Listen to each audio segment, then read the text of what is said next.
Salam alaikum à tous et à toutes. Quand vous parlez à des gens aujourd'hui de religion, beaucoup vous disent « Oui, mais c'est bon, pourquoi ça serait l'islam qui a raison et non le christianisme ou le judaïsme ou peu importe ?» Mais quand vous parlez à des chrétiens, hindous, bouddhistes, etc., vous vous rendez vite compte que pour beaucoup, ils ne connaissent peu, voire rien de leur propre religion. Car s'ils avaient vraiment étudié, ils deviendraient eux-mêmes musulmans. Pourquoi ? Parce que toutes les religions et tous les prophètes ont annoncé la venue de Mohammed sallallahu alayhi wa sallam pour établir la vraie religion de Dieu sur terre. L'islam, la religion finale. La religion finale. La religion finale. Nous avons déjà pas mal parlé de l'annonce du prophète Mohammed sallallahu alayhi wa sallam dans la Bible et la Torah, ainsi que l'interdiction du porc, de l'alcool, du fait de porter le voile, etc. Il est dit dans la Bible qu'une femme doit prier voilée, ou sinon qu'on lui rase les cheveux, et donc qu'il n'est pas convenable pour une femme d'être sans voile, tout comme dans le Coran. Dans Corinthiens chapitre 11, dans les versets 5 et 6, il est dit « Toute femme au contraire qui prie ou qui prophétise la tête non voilée déshonore son Dieu. C'est comme si elle était rasée. Car si une femme n'est pas voilée, qu'elle se coupe aussi les cheveux. Or, s'il est honteux pour une femme d'avoir les cheveux coupés ou d'être rasée, qu'elle se voile. » Cela pour rappeler que Dieu nous a toujours envoyé une seule et même religion. Une seule et même religion. Une seule et même religion.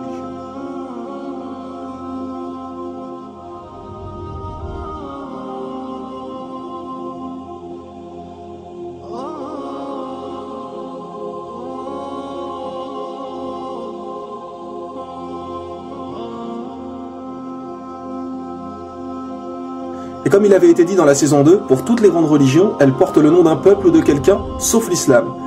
L'islam veut dire faire ce que Dieu nous demande, alors que les autres noms ont été inventés suite à quelqu'un généralement. Le christianisme pour Jésus-Christ.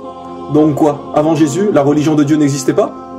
Bien sûr que si, ce n'est que suite à Jésus qu'ils ont inventé le christianisme. Idem pour le judaïsme, le peuple de Judée, l'hindouisme. L'étymologie du mot hindou vient de hindou en langue persane, qui est une rivière qu'ils considèrent comme sacrée. Le nom fait en fait référence au peuple qui vit là-bas. Le bouddhisme avec Bouddha. Le prophète Bouddha, qui en réalité s'appelait Gautama, n'a été appelé Bouddha qu'après sa révélation. Car Bouddha veut dire recevoir une révélation, un éveil. Et aujourd'hui, tout le monde vénère des statues de Bouddha, alors que celui-ci n'a jamais réclamé la divinité. Gautama n'a jamais dit ça. Ce n'est qu'après sa mort que les gens ont commencé à lui vouer un culte. Et si vous étudiez vraiment sa vie et ses enseignements, vous ne verrez pas de différence entre l'islam et le bouddhisme.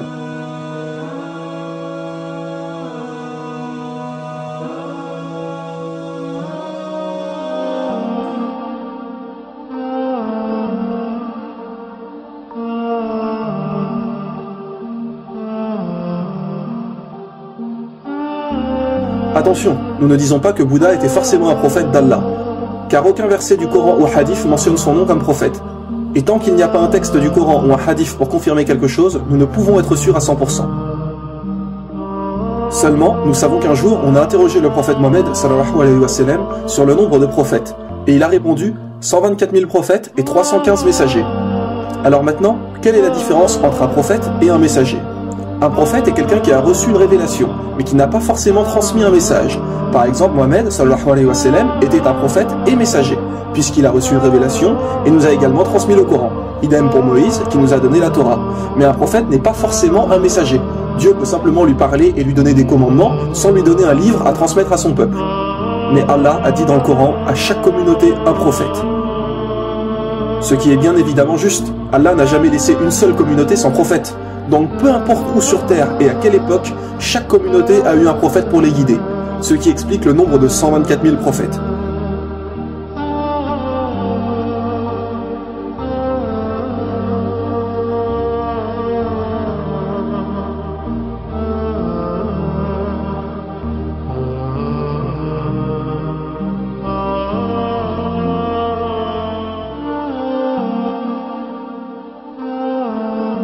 Donc, il est tout à fait possible que Bouddha était un prophète.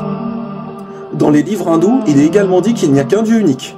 Il est même dit dans leur livre sacré Svetasvatara, Upanishad, chapitre 4, verset 19, et également dans le Yajurved, chapitre 32, verset 3, Natasya Pratima Asti, qui veut dire « Pour Dieu, il n'y a pas de Pratima ».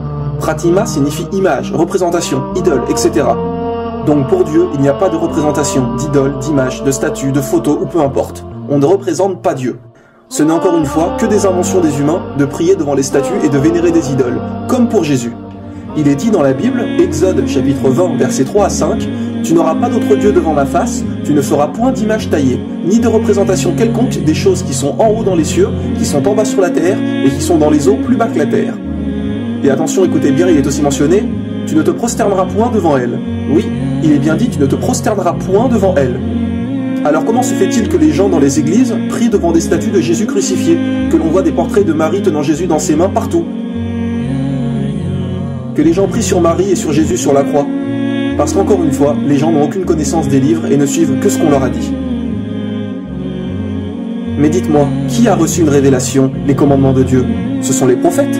Alors ce sont les enseignements des prophètes qu'il faut suivre, et non tout et n'importe quoi. Les gens prennent des statues pour des dieux. Imaginez si la statue tombe et se casse. Alors ça y est, Dieu est mort? Un peu de logique, voyons. Il n'y a qu'un seul Dieu, qu'un seul message. Il n'y a qu'un seul Dieu, qu'un seul message. Il n'y a qu'un seul Dieu, qu'un seul message. La venue du prophète Mohammed, sallallahu alayhi wa sallam, est également mentionnée dans les livres hindous. Oui, mes frères et sœurs. Il est dit dans les Védas, le livre sacré des hindous, en Kalki Purana, chapitre 2, versets 5, 7, 9 et 15, et donc à 4 reprises, la venue du prophète Mohammed, sallallahu alayhi wa sallam. Il est dit que le Kalki Avatar viendra. En français, Kalki Avatar veut dire messager. Donc, on annonce la venue d'un prophète. Et que ce Kalki Avatar sera le dernier des prophètes et qui guidera toute l'humanité. Tiens donc, quel prophète a bien expliqué être le dernier et guide pour l'humanité?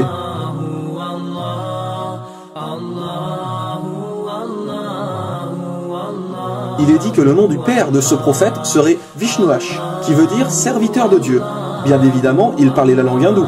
Mais si on le traduit en arabe, Vishnuash veut dire Abdallah. Et que veut dire Abdallah? Cela veut dire serviteur de Dieu. Et le père du prophète Mohammed s'appelait Abdallah. Il est également dit dans le livre des hindous que le nom de la mère de ce prophète est Sumati, qui veut dire en français paix et sérénité. Si on traduit Sumati en arabe, cela veut dire Amina. Et tiens donc, comme par hasard, comment s'appelait la mère du prophète Mohammed, sallallahu alayhi wa sallam? Elle s'appelait Amina. Il est aussi dit qu'il recevra sa première révélation dans une grotte. Le prophète Mohammed a reçu la révélation dans la grotte du mont Hira. Qu'il aura 4 grands compagnons, référence sûrement aux 4 califes bien guidés. Numéro 1, Abu Bakr, numéro 2, Omar ibn Khattab, numéro 3, Othman, et numéro 4, Ali. Et il y a encore de nombreuses descriptions de ce dernier prophète, de comment il vivait, ce qu'il mangeait, etc.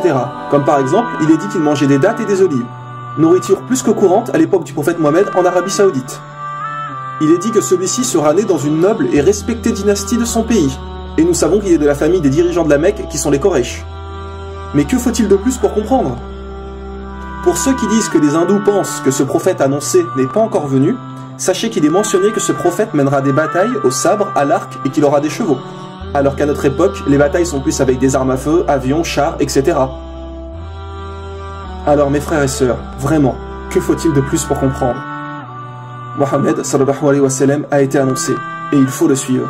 Comme dit Jésus, il est celui qui vous guidera dans toute la vérité, dans toute la vérité, dans toute la vérité, dans toute la vérité. L'islam est la religion de Dieu, la religion originale, la religion finale, la religion finale.